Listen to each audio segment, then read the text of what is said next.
करेंगे बांदा से ब्रजेश कुमार त्रिपाठी जी।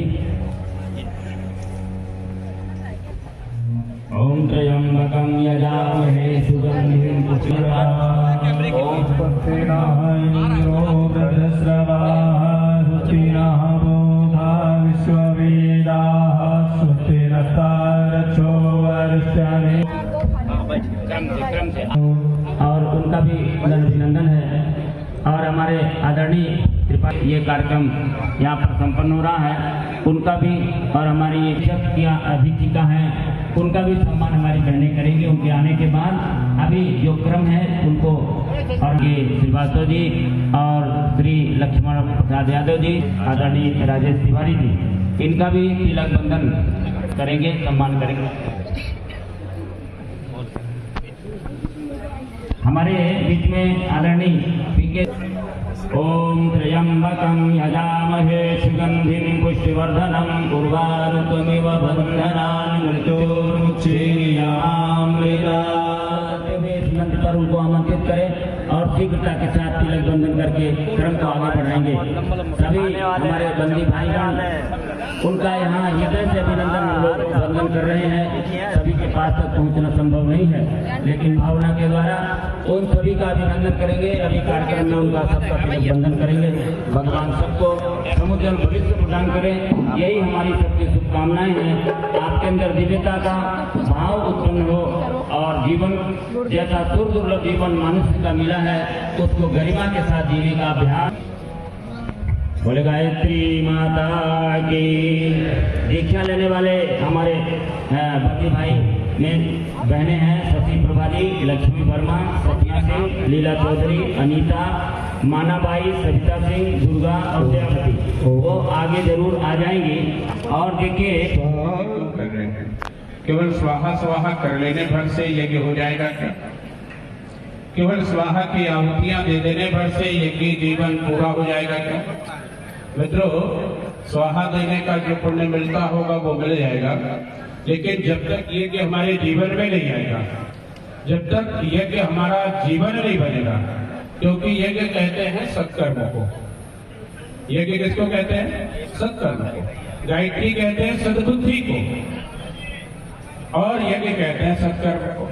तो यज्ञ और गायत्री का जोड़ा है, युग्म है। यज्ञ पिता, गायत्री माता। यज्ञ भगवान पिता है और गायत्री माता है, और इस दोनों की जरूरत इस दुनिया में ऐसा कोई नहीं है कि जिसको ना हो। अच्छा, ईमानदारी से बताओ, सद्बुद्धि की जरूरत किसको नहीं है? सत्कर्म की जरूरत किसको नहीं है? सभी को है ना। तो मित्रों, सद्बुद्धि का जब वर्ण करते हैं तभी हम सत्कर्म की ओर प्रेरित होते हैं। तो यज्ञ का पहला नाम है सत्कर्म। लेकिन ये यज्ञ पूरा कैसा होता है? ये यज्ञ पूरा होता है 3 चरणों में। सबसे पहले इसमें आता है दान। पहली चीज आती है देने की वृत्ति। अब दान का मतलब, जैसे ही दान का नाम आया तो लोगों के दिलों में ये भ्रांतियां हैं कि कुछ पैसा चढ़ाएंगे तो ही दान होता। नहीं बाबा, आपका धनदान 2 नंबर का दान है। तो 1 नंबर का दान क्या है? 1 नंबर का दान है समय दान। अपने कार्य को, अपने समय को किसी की भलाई के लिए लगा देना, यही तो समय दान है? आपके पास में जो समय बचा हुआ है किसी और की मदद में लगा दीजिए, किसी और की मदद कर दीजिए। आपको जितना आता है किसी और को बता दीजिए। आपको पढ़ाई आती किसी और को पढ़ा दीजिए। आपको सिलाई आती किसी और को सिखा दीजिए। आपको कंप्यूटर आता है किसी और को सिखा दीजिए। अपनी प्रतिभा, अपनी योग्यता को किसी और को बिना किसी स्वार्थ के, यदि बदले में कुछ लेने की वृत्ति है तो वो दान नहीं है। याद रखना, दान के में दी हुई चीज का कोई प्रतिदान नहीं चाहिए। दान तभी पूरा है, नहीं साहब हम दान दे रहे हैं तो इसके बदले में ये चाहिए, तो फिर आपका समयदान होने वाला नहीं है। तो अच्छा, आपके पास कोई योग्यता तो होगी, कोई प्रतिभा तो होगी, है कि नहीं है? हर व्यक्ति के भीतर कोई ना कोई योग्यता और प्रतिभा होती है, उसे किसी और को सिखा दीजिए। ठीक है, इसी का नाम है दान, इसका नाम है दान। नंबर 1 दान। दूसरा देव पूजन। अब देव पूजन का मतलब मुझे नहीं पता कि हल्दी कुमकुम रोली अक्षत चढ़ा देने से भगवान प्रसन्न होता है कि नहीं होता है, लेकिन यदि आप अपने से बड़ों का सम्मान करोगे, छोटों को प्यार दोगे, तो इससे बढ़िया और कोई देव पूजन हो ही। अच्छा ये बताओ, ये कर सकते कि नहीं कर सकते? बोलिए ना। आप प्रतिदिन यज्ञ कर सकते हैं, इसके लिए कहीं कुंड की जरूरत नहीं है। हम जीवन को यज्ञ बनाएं, अपने से बड़ों का सम्मान करें और छोटों को प्यार करें, और जो अपनी प्रतिभा योग्यता है वो किसी और को सिखा दीजिए। 2 चरण हो गए, पहले देने के भाव, दूसरा सम्मान के भाव। सलाह ले और सम्मान दे। हम लोगों ने उल्टा कर दिया। हम क्या करते, बोले सम्मान दो और सलाह लो। बस गड़बड़ जो है तभी से हुई है। जब तक हम सलाह लेते रहे और सम्मान देते रहे तो भारत विश्व का जगत गुरु था, लेकिन जब से हमारी ये हविस जगी है, जब से हमारी ये भूख जगी है कि नहीं साहब लोग हमारा सम्मान करें और हमारी बात माने, तो सारी गड़बड़ी भाई, क्योंकि देव पूजन आपका गड़बड़ा गया। तो देव पूजन का मतलब होता है अपने बड़ों का सम्मान करना और छोटों को प्यार करना, और इनकी सलाह मानिए, उनको सम्मान दीजिए। ठीक है। और तीसरा चीज है संगतिकरण। संगतिकरण का मतलब मिलजुल करके रहना, चाहे हम यहाँ हो, चाहे हम अपने घर पे हो, चाहे हम समाज में, जहां कहीं भी हो, मिलजुल करके रहे। संगतिकरण। यज्ञ आपका कब पूरा होगा? कुंड नहीं होता तो यज्ञ होता क्या? चलिए कुंड लकड़ियां ना हो तो यज्ञ होगा क्या?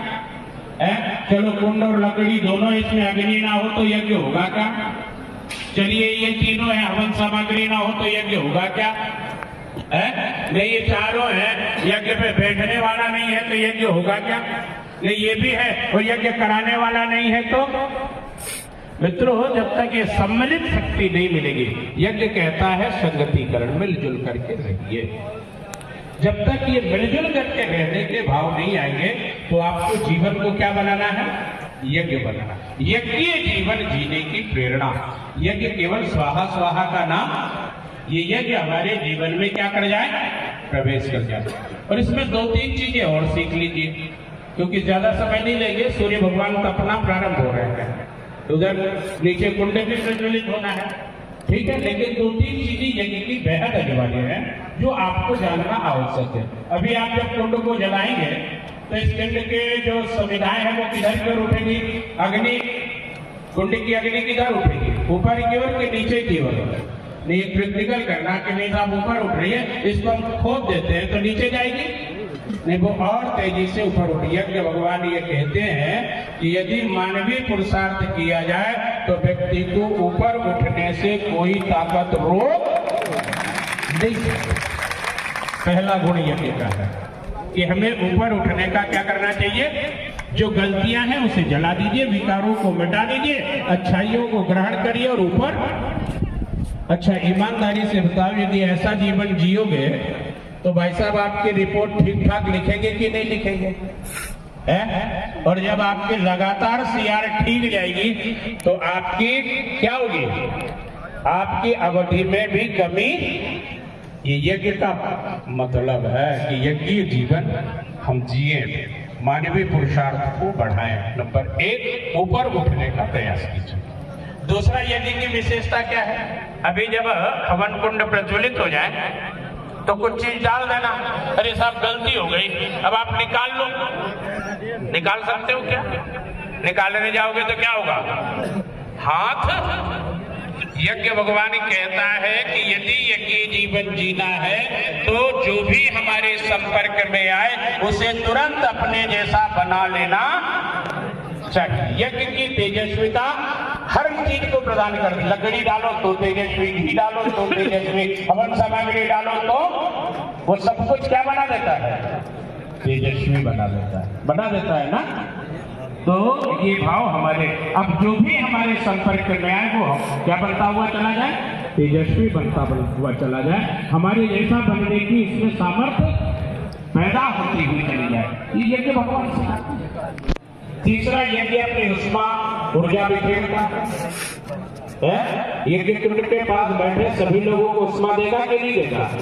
यज्ञ प्रकाश देगा कि नहीं देगा? तो यज्ञ भगवान ये कहते हैं कि अगर हमारे भीतर की ऊर्जा को यदि हम क्या कर ले में एकत्रित कर ले में, आपके भीतर ऊर्जाओं का अंबार भरा है। कल भाई साहब बोल रहे थे यथा ब्रह्मांडे तथा पिंडे, ये घट में सब कुछ है, जो संसार में है वो सब कुछ आपके भीतर है, लेकिन हमने भीतर तो झांकने का प्रयास किया ही नहीं, हमने भीतर देखने का ही प्रयास नहीं किया कि हम कितने सामर्थ्यवान हैं। मित्रों, ये यज्ञ कहता है कि आप अपने सामर्थ्य को पहचानिए, आप अपने पुरुषार्थ को जगाइए। ये यज्ञ भाव आपके भीतर जागना चाहिए, आप अपने समय का सदुपयोग कीजिए। ठीक है, ये यज्ञ के का छोटे छोटे से सूत्र हैं। सूत्र तो बहुत लंबे हैं, बड़ी लंबी व्याख्याएं की जा सकती हैं, 2-4 घंटे का व्याख्यान इस पर किया जा सकता है, लेकिन हमने बहुत संक्षिप्त में आपको यज्ञ का मतलब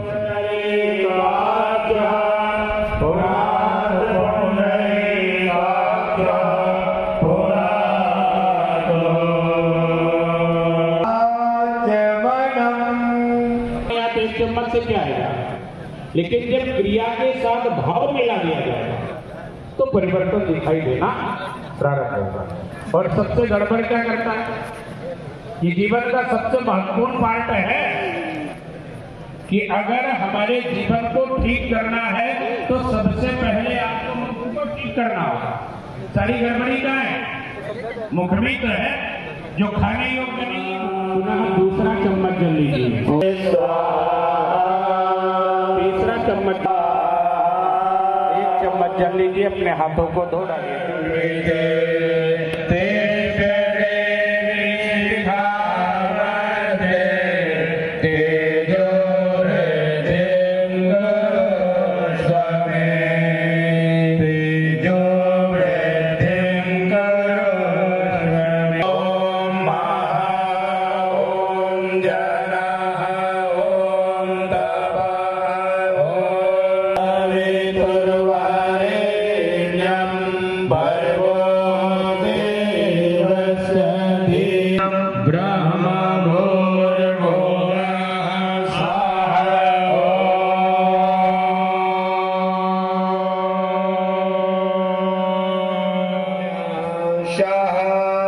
न्यास कहते हैं धारण करने को। देवो भूत्वा देवम यजे, देव बन करके ही देव शक्तियों से संबंध जुड़ सकता है। एक जुआड़ी का संबंध जुआड़ी से, नशेड़ी का संबंध नशेड़ी से, सदाचारी का संबंध सदाचारी से होता है। देवता बनेंगे तभी देवत्व से हमारा संबंध जुड़ेगा।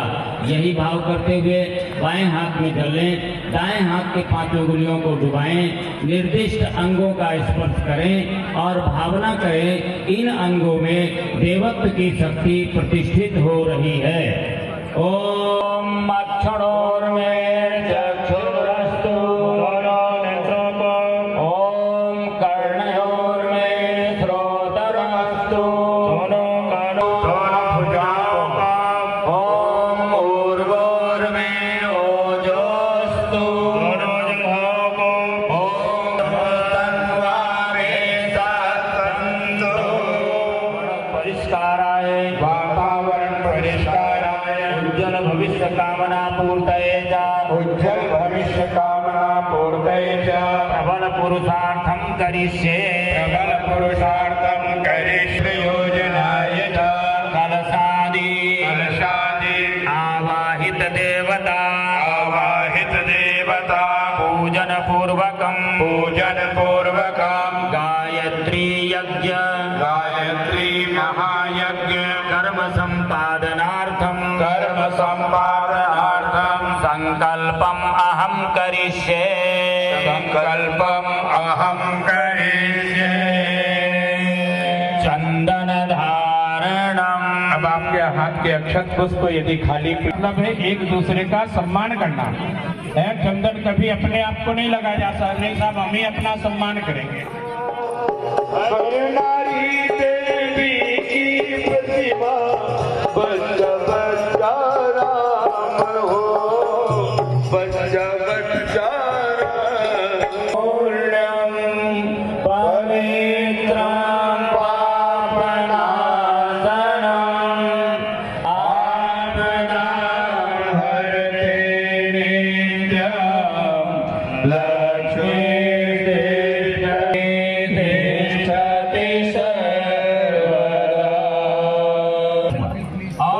जो भी भविष्य के बारे में लिखा था, उठो सुनो, प्राचीन योजनाएं बनाई, आने वाले युग का संविधान बनाया और ये कहा आने वाले युग में न कोई पैसा देना होगा, उसको सुधर के रहना होगा, नवयुग आएगा, संवेदनाएं जगेगी, सबके अंदर सद्भावनाएं जगेगी।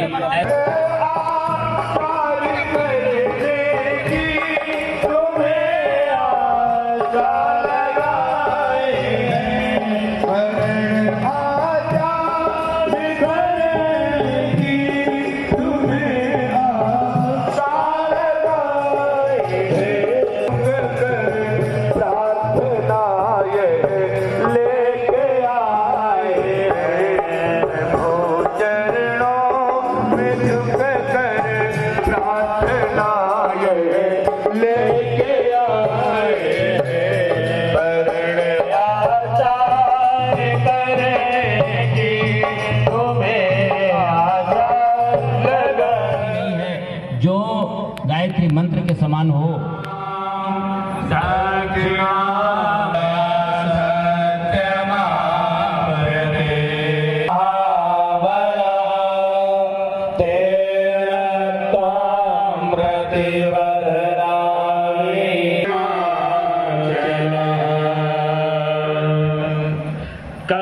ब्रह्मांडी शक्तियों को किसी ने देखा है? किसी ने नहीं देखा। पूरा ब्रह्मांड दिखाई देता है।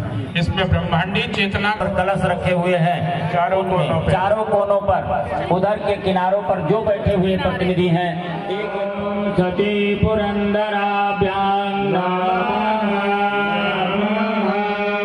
ओम इष्ट देवताभ्यो नमः, ओम ग्राम देवताभ्यो नमः, ओम स्थान देवताभ्यो नमः, ओम वास्तु देवताभ्यो नमः, ओम सर्वेभ्यो देवेभ्यो नमः, ओम सर्वेभ्यो ब्राह्मणेभ्यो नमः।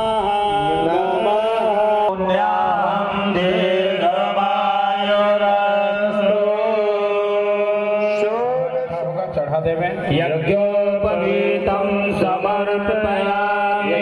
जो भी हल्दी रोली जो भी रखा हो समर्पित कर दी। अक्षतान समर्पयामि। पुष्प समर्पित करें। दर्शयामि। मंच पर दीपक जल रहा है, दर्शन करा दीजिए। नैवेद्यं निवेदयामि। जो भी रखा हो समर्पित करें। परिश्रम की कमाई समर्पित करें। सर्वाभावे अक्षतान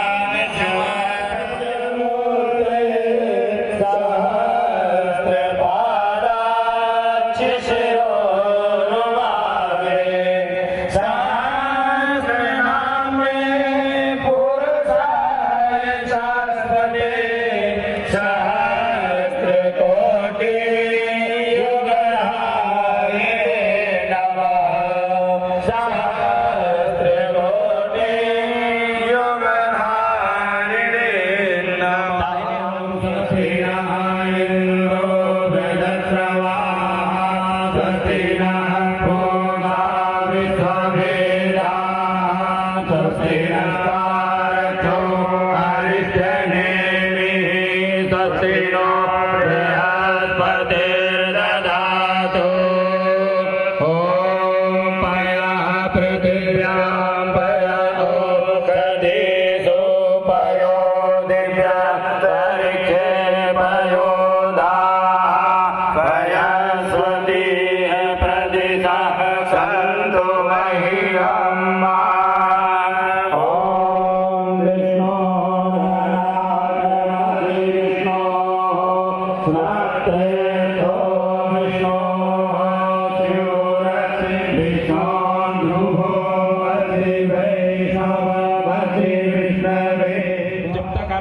में दीक्षा सेट आ रही है, तब तक एक छोटा सा गीत आप श्रवण करेंगे और अपने हाथ खड़े करके हमारे भाइयों से दीक्षा सेट ले लीजिएगा।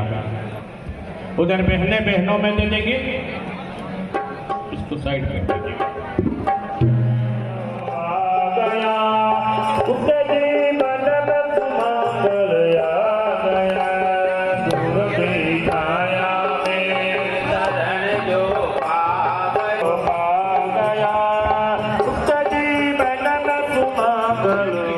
और निष्फलित गायत्री को काहे में बदल दिया, फलित गायत्री में परिवर्तित किया।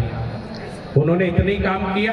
आप जिसे गुरु वर्ण करने जा रहे हैं, आपको पता होना चाहिए कि हम किसी गुरु बना रहे हैं। मित्रों, तो सबसे पहले तो उन्होंने इतना तप किया, इस धरती पर इनसे ज्यादा किसी ने तप नहीं किया। राम जी ने कितना किया था? तो राम जी ने 12 महाअनुष्ठान गायत्री के किए। भगवान कृष्ण ने 16, लेकिन आचार्य जी ने 24 महापुरुष चरण करके इस दुनिया को बदलने की बात तब कही थी। भाइयों बहनों, इतने ही काम नहीं किया उन्होंने। ऐसा कहते हैं कि महर्षि वेदव्यास जी से ज्यादा कोई लेखक नहीं है। तो उन्होंने महर्षि वेदव्यास जी ने कितना लिखा? तो 4 वेद, 18 पुराण, दर्शन, सांख्य, 108 उपनिषद और फिर अंत में महाभारत। इसको लिखने के लिए भी उनको शार्टहैंड स्टोनों के रूप में गणेश जी की जरूरत पड़ी थी। व्यास जी बोलते थे और गणेश जी लिखते थे। लेकिन इस युग के व्यास ने कितना लिखा? तो 4 वेदों का हिंदी भाष्य किया, 18 पुराणों का हिंदी भाष्य किया, और 18 पुराणों का हिंदी भाष्य ही नहीं किया, उन्होंने 19वां पुराण प्रज्ञा पुराण भी लिखा। उन्होंने 108 उपनिषदों का भाष्य नहीं किया, दुर्लभ 108 उपनिषद और लिख दिया 2 खंडों पर। इसके अलावा सांख्य का उन्होंने जो है भाष्य अनुवाद किया, और उसके बाद भी जब उनकी बात नहीं बनी तो 3200 पुस्तकें लिखे। भाइयों बहनों, जिस गुरु से जुड़ने जा रहे उसका जीवन चर्या तो ठीक 12:30 से 1 के बीच में जाग जाते थे। 2 बजे वो अपनी उपासना काल में बैठ जाते थे। 2 बजे से 6 बजे तक अपनी माला जाप करते थे, और 2 बजे से 6 बजे के बाद बीच में जितना चिंतन उनका आता था उसे फिर कलम से लिखा करते थे। तब 8 बजे वो जो है 1 गिलास पानी पीते थे। 6 घंटे जो है 2 बजे से 8 बजे 6 घंटे की कठोर तप करने के बाद फिर वो 1 गिलास पानी। दिक्कत नहीं है, अभी भी पाला बदल लो, कोई टेंशन नहीं साहब, दीक्षा आज नहीं लेंगे, अगली बार लेंगे। लेकिन अगर 5 शर्त मान करके दीक्षा लेते हो, ये गारंटी है कि परम पूज्य गुरुदेव प्रतिपल आपके साथ खड़े होंगे, प्रतिपल आपकी मदद करते दिखाई देंगे, आपके घर का, आपके परिवार का। उन्होंने कहा, बेटे तू मेरा काम कर, तेरा काम मैं करूंगा। ये गुरु जी का आश्वासन है। तो मेरा काम करो, तुम्हारा काम मैं करूंगा। तो तैयार हो और जब यहाँ से मुक्त हो जाना, इस बंदी ग्रह से, इस प्रारब्ध से जब मुक्त हो जाना, तो एक बार शांति कुंज जरूर जाना। वो गुरुद्वारा है आपका। गायत्री शक्तिपीठे पे छोटी छोटी छावनी है, लेकिन शांति कुंज गुरुद्वारा, वहाँ 9 दिन रहना, वहाँ जीवन जीने की कला सिखाई जाती है। 9 दिन के संजीवनी सत्र में आपको मानव से महामानव बनने की प्रेरणा वहाँ सिखाई जाती है। तो 9 दिनों के लिए आपका वहाँ 10,000 व्यक्ति प्रतिदिन रहते हैं, 10,000 व्यक्ति प्रतिदिन भोजन करते हैं, 10,000 व्यक्ति प्रतिदिन वहाँ निवास करते हैं। आपको कहीं कोई दौड़ता हुआ नहीं दिखेगा, कहीं कोई भागता हुआ नहीं दिखाई देगा।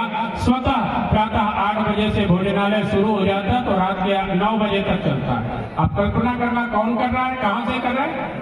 मित्रों, ये उस गुरु जी की कृपा है कि स्वतः अपने आप आपको कहीं कोई काम करता हुआ दिखाई नहीं देगा, लेकिन प्रक्रियाएं सब चलती हुई। वहाँ मंदिर कम है, मंदिर बहुत छोटा सा है, लेकिन वहाँ क्या है? वहाँ जीवन जीने की कला सिखाने के लिए प्रशिक्षण शालाएं हैं। ठीक है, तो आप तैयार हो भगवान से जुड़ने के लिए कि नहीं हो? हाँ या ना, जोर से बोलो। मुंडी हिलाने में बड़ा खतरा। बोले साहब हमने तो ऐसी हमने अक्षत पुष्प ले लीजिए, अक्षत पुष्प ले लीजिए, चित्र को सामने रख लीजिए, उसी पैकेट के ऊपर चित्र को रख दीजिए। पैकेट पे चित्र को रखिए, सामने की ओर मुख करे रहिए, भी उधर मुख नहीं मत फेरना है। हाथ में पुष्प और अक्षत ले लीजिए। चक्षु स्थापित कर दीजिए। हे प्रभु, आप साक्षात गायत्री के स्वरूप हो, आप माँ की तरह हमारा पालन करना और पिता की तरह हमें अनुशासित रखना। बोधमयं नित्यं गुरुं शंकर रूपिणं यमाश्रितो हि वक्रोपि चंद्रः सर्वत्र नमः। आइए, अब आप दीक्षा के लिए तैयार हो जावे। दोनों हाथों को इस प्रकार से और दोनों अंगूठों को ऐसे बराबर कर लीजिए, ऐसे बराबर कीजिए। दीक्षा देंगे। अब आपको इधर उधर नहीं देखना है। कब तक नहीं देखना है? कि जब तक आपके ऊपर जल का विसिंचन ना हो जाए तब तक नाखूनों पे नजर, हमको भी नहीं देखना, किसी को नहीं देखना, केवल नाखून को देखना है। भगवान से प्रार्थना कीजिए, गुरुजी माता जी से, कि वो गुरुजी माता जी हमारे नाखूनों पर आकर के बैठ रहे हैं। ओम गुरुर्ब्रह्मा गुरुर्विष्णु गुरुरेव महेश्वरः गुरुरेव परब्रह्म तस्मै श्री गुरुवे भूर्भुवः स्वः तत् सवितुर्वरेण्यं भर्गो देवस्य धीमहि धियो यो नः प्रचोदयात्। ओम भूर्भुवः स्वः तत् सवितुर्वरेण्यं भर्गो देवस्य धीमहि धियो यो नः प्रचोदयात्। ओम भूर्भुवः स्वः तत् सवितुर्वरेण्यं भर्गो देवस्य धीमहि धियो यो नः प्रचोदयात्। ओम भूर्भुवः स्वः तत् सवितुर्वरेण्यं भर्गो देवस्य धीमहि धियो यो नः प्रचोदयात्। ओम नः प्रचोदयात्। हमारे उपाचार्य भाई बहन, आप नाखून से अपनी नजरें नहीं हटाएंगे, नाखून पे ही रखेंगे। जल पात्र लीजिए, सभी के ऊपर जल का विसिंचन। जो कुंडों पर बैठे हैं, कुंड के बाहर बैठे हैं, जिन्होंने भी दीक्षा की प्रक्रिया को पूर्ण किया है, उनके ऊपर जल का विसिंचन करें। ओम तस्मां अरंगमामभो यस्य छयाय जिन्वत आपूजन यथाचन आपूजन यथाचनः। धन्यवाद। गायत्री का जप ये नियम बना लीजिए, ठीक है? या पूजन नहीं तो भोजन नहीं। और यदि इतने लोग नियमित रूप से एक साथ बैठ करके पूजन करने लगोगे तो मित्रों, ये गायत्री सावित्री उपासना में बदल जाएगी। और सावित्री क्या करती है? भौतिक समृद्धि में मालामाल कर देती है आपके घर को, आपके परिवार को और आपके इस परिसर, उसको तीर्थ स्थल बना देंगे। भगवान कृष्ण भी तो, वहां हम लोग भगवान कृष्ण की जन्मस्थली देखने जाते हैं ना, कहाँ जाते हैं? मथुरा। मथुरा क्या थी? बंदीगृह तो था। वो तीर्थ स्थान अगर मथुरा बन सकता है तो हम अपने पुरुषार्थ से सतना को भी क्या बना सकते हैं? तीर्थ स्थल। इस बंदीगृह को तीर्थ स्थल बनाया। दो नियमों का पालन आपको करना है। करना है नहीं करना? करना है ना? इसी का संकल्प लेना है, ठीक है? अपने हाथ में अक्षत पुष्प ले लीजिए और अक्षत पुष्प लेकर के क्या कीजिए? संकल्प लीजिए। किसको संकल्प दे करके? अब इसमें एक चीज की आप कहोगे, हम आपसे दोहराएंगे कि ज्ञाता ज्ञात सकल दोष निवारणार्थम।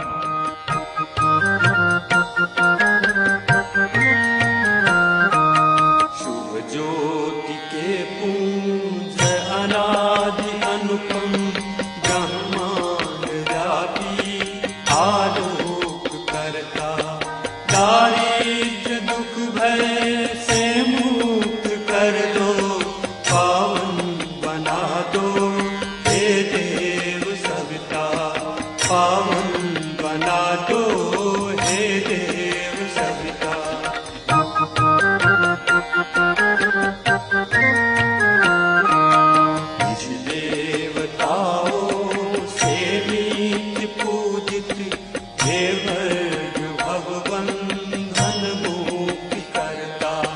स्वीकार कर लो वंदन हमारा, पावन बना दो हे देव सविता, पावन बना दो हे देव सविता।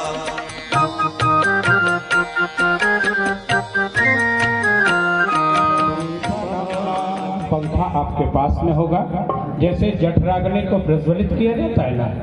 ओम मुद मुद स्वाग्ने प्रतिजाग्रही त्वमेष्टा पूर्ति सघं सजीत श्रीदत्त स्वमिधाधर इदं अग्ने स्वाहा इदं अग्ने जातवेदसे इदं स्वाहा इदं अग्ने ईर्षे इदं नमः तत्सवेतुर्वारेण भर्गो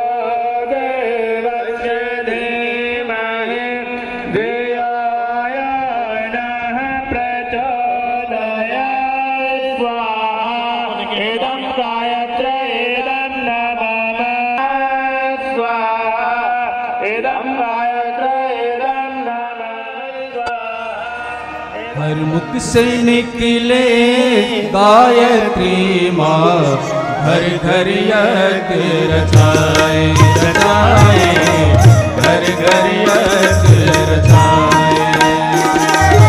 हर मुख से निकले गायत्री माँ, घर घर यज्ञ रचाए रचाए, घर घर यज्ञ रचाए। संकल्पित भागीरथ गुरुवर, संकल्पित भागीरथ गुरुवर, ज्ञान गंग ले आए, घर घर यज्ञ रचाए रचाए, घर घर यज्ञ रचाए। हर मुख से निकले गायत्री माँ, घर घर यज्ञ रचाए रचाए, घर घर यज्ञ रचाए।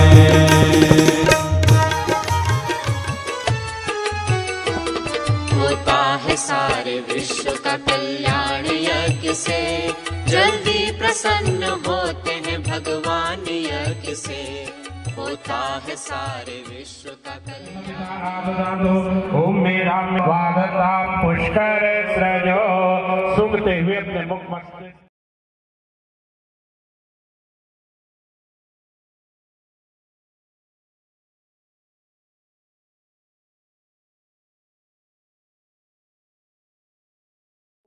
यज्ञ क्रिया दिशो न्यूनम संपूर्णतां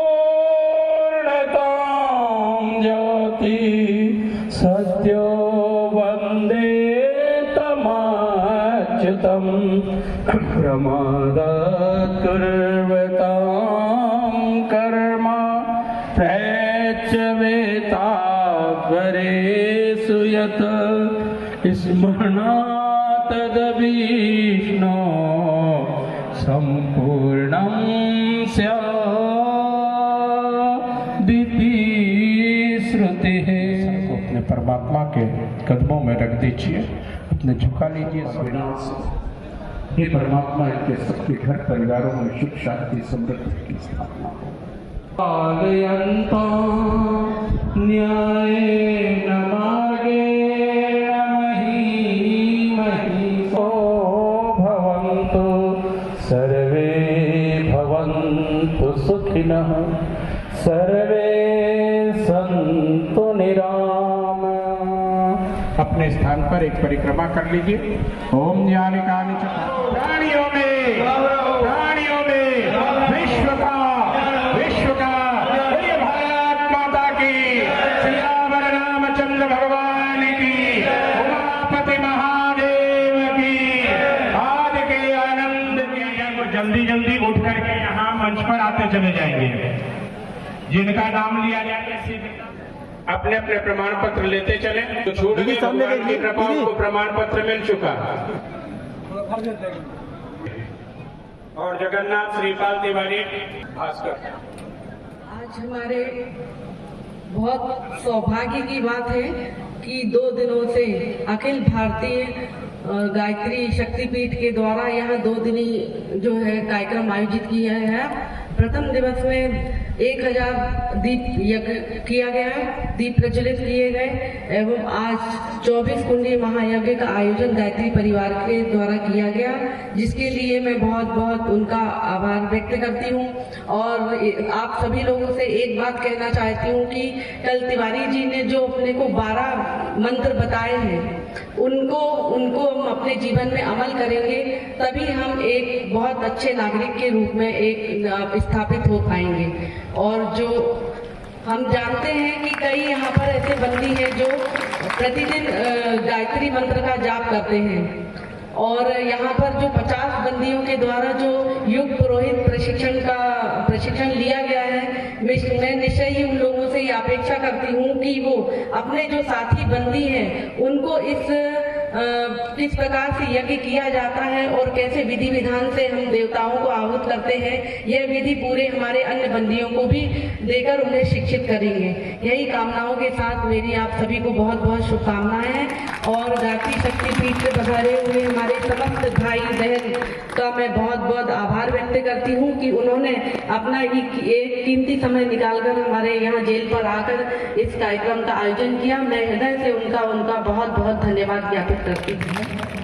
प्यारे बंदी भाइयों, प्यारी बहन, यह कार्यक्रम पिछले 3 महीनों से लगातार किसी न किसी रूप में चल रहा है, जिसमें गायत्री मंत्र लेखन, युग पुरोहित प्रशिक्षण कार्यक्रम संपन्न कराया गया है।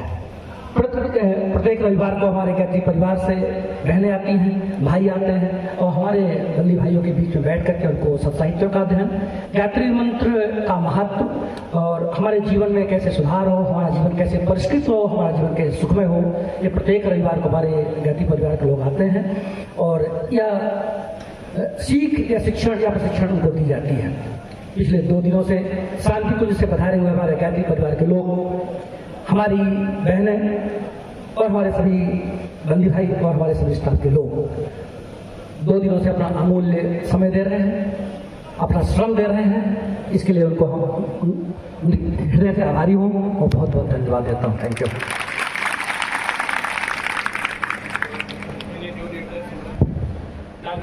अखिल विश्व गायत्री परिवार के संयोजन में मध्य प्रदेश की केंद्रीय जेल सतना में 2 दिवसीय आयोजन के अंतर्गत आज दूसरे दिन 24 कुंडी गायत्री महायज्ञ संपन्न हो चुका है। और आइए इस बीच जानते हैं यहाँ के बंदीगणों से इस आयोजन के संदर्भ में। भाई, शुभ नाम आपका?